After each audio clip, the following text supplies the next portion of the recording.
네, 하이닉스가 오늘 오전에 3분기 영업 실적을 발표를 했습니다. 시장 예상치보다는 영업 손실이 조금 커졌지만은 D램 부분이 흑자 전환했다는 게 상당히 주목을 끄는데요. 산업부 정재용 기자와 함께 자세한 얘기 나눠보겠습니다. 어서 오십시오. 자, 어쨌든 간에 뭐 예상보다는 덜했지만은 그 적자가 계속 줄어들고 있다는데 의미 부여를 해야겠죠?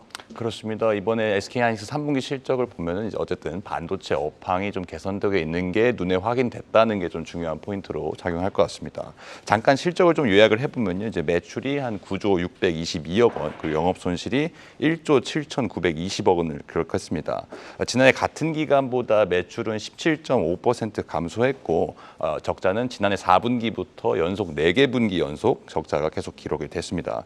그렇지만 이제 적자 폭이 계속 줄고 있다는 데 의미가 좀 있고요. 그러니까 반도체 업황이 살아나고 특히 이제 SK하이닉스가 좀 주력으로 밀고 있는 뭐 HBM, 고성능, 고대역폭, 뭐 메모리 같은 것들의 수요가 계속 증가를 하면서 고부가가치 D램 공급이 늘고 있다는 게 좀 주요했다 이렇게 분석을 할 수 있겠습니다. 네, 하이닉스가 이 HBM 선점을 해서 그래도 잘 나가고 있다는 건데요. 여기에 힘입어서 하여튼 메모리가 흑자 전환했다는 거, 이건 상당히 주목이 됩니다. 그렇습니다. 이제 전에도 저희가 언급을 해드렸지만 이제 낸드 플래시에 비해서 D램의 업황 개선 속도가 좀 빨라지고 있어서요. 시장에서도 이제 SK 하이닉스가 이제 3분기에 D램 부분에서 흑자 전환할 거라는 거를 어느 정도 예상은 하고 있었습니다.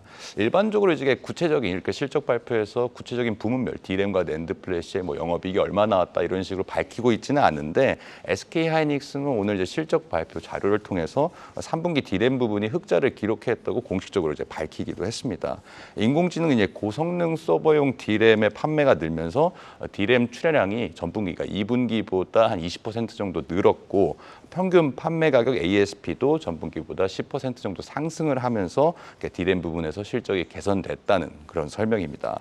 회사가 이제 D램에서 정확하게 얼마를 흑자내는지를 밝히지는 않았습니다만 시장에서는 SK하이닉스의 이제 3분기 D램 흑자, 그러니까 영업이익이 한 수천억 원 정도 나왔을 것으로 보고 있습니다. 한 1,000억 원 정도로 예상이 되고요.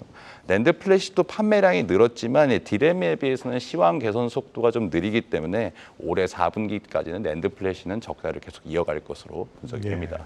뭐 HBM 같은 고성능 메모리 시장 성장세가 여전히 높게 전망되고 있는데 이렇다 그러면 이제 D램 실적 개선에 힘입어서 하이닉스 전사적으로 흑자 전환도 가능할 것 같은데요. 그렇습니다. 빠르면 뭐 4분기도 얘기가 나오지만 사실 보수적으로 잡아서 사실 내년 상반기가 지금 조금은 유력하게 보이는 시점입니다. SK하이닉스가 이제 오늘 실적 컨퍼런스 콜에서 3분기 말에 재고 수준이 지난 분기보다 좀 의미 있는 수준으로 감소를 하고 있는 게 확인이 됐다면서 내년 상반기가 돼야 이제 재고 수준이 기존의 일반적인 반도체 업황처럼 정상화가 될 것이라고 이렇게 밝히기도 했습니다.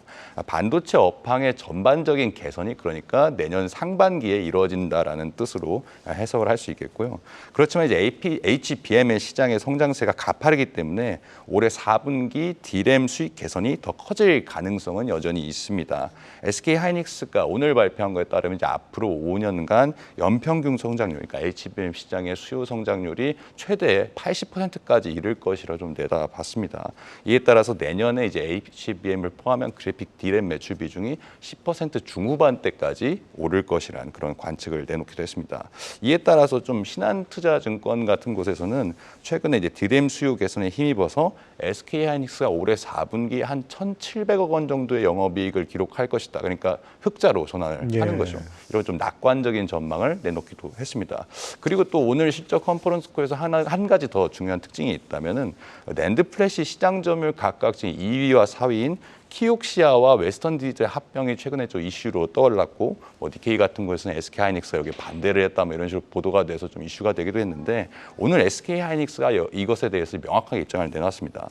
SK하이닉스는 이제 키옥시아와 웨스턴 디지털 합병건에 대해서 투자한 투자가 자산 가치를 고려해서 합병에 동의하지 않는다라고 밝혔습니다. 그러니까 반대를 한다는 거죠. SK하이닉스는 이제 키옥시아 당시 이제 도시바 2018년에 도시바 메모리 매각 당시에 인수 주체였던 베인캐피탈 주도의 한미일 컨소시엄에 약 4조 원을 투자한 바 있습니다. 여기에서 뭐 언론 보도 같은 데 보면은 뭐 지분을 이미 15% 들고 있다 이런 식으로 나오기도 하는데 정확하게 그건 아니고 나중에 지분으로 전환할 수 있는 전환사채를 4조 원 정도 가지고 있습니다. 그래서 이것이 지분율 나중에 합병이 됐을 때 어떻게 변할지는 아직은 정해진 바가 없고요. 키옥시아와 웨스턴 디지털이 합병하면 이제 낸드 플래시 점유율 1위로 삼성전자까지 제치고 올라서기 때문에 어떻게 보면 이제 주주이면서 경쟁사인 SK 하이닉스 입장이 좀 그동안 좀 중요한 포인트로 작용할 거라는 관측이 있었습니다. 네, 복잡한 관계네요. 하여튼 삼성이나 SK 하이닉스나 좀 빨리 회복됐으면 하는 그런 바람입니다. 정재욱 기자 잘 들었습니다.